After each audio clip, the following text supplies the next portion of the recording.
Hello friends, welcome to Kajal cooking academy. तो friends, आज मैं आपके लिए लेके आई हूँ एक और मॉकटेल की रेसिपी। आज हम बनाना सीखेंगे काफ़ी खास पोमीग्रेनेट मोहितो। इससे पहले मैंने आपको ऑरेंज और वाटरमेलन मोहितो बनाना सिखाया था। उनके लिंक्स मैंने अपने वीडियो के डिस्क्रिप्शन में डाल दिया है, आप वहाँ से देख सकते हैं। तो ज़्यादा समय बर्बाद ना करते हुए चलिए आज का फैंटास्टिक ड्रिंक पोमीग्रेनेट मोहितो बनाना शुरू करते हैं।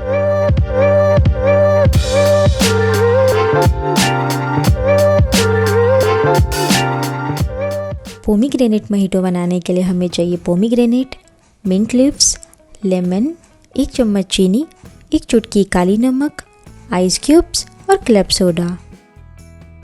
अब हम एक गिलास में ऐड करेंगे पोमीग्रेनेट्स, आधी नींबू का रस, 5 पीस मिंट लीव्स और अब हम इसे मडल कर लेंगे। अगर आपको सॉलिड पार्ट्स पसंद नहीं है तो आप इसके जगह पोमीग्रेनेट का जूस बना के भी डाल सकते हो। अब हम डालेंगे लेमन स्लाइस, आइस क्यूब्स, 1 चम्मच शुगर, 1 चुटकी काली नमक और लास्ट में हम क्लब सोडा डालेंगे। अब हम इसे मिला लेंगे और पुदीने के पत्ते से इसे गार्निश कर लेंगे। तो ये देखिए, हमारी पोमीग्रेनेट मोहितो बन करके रेडी है।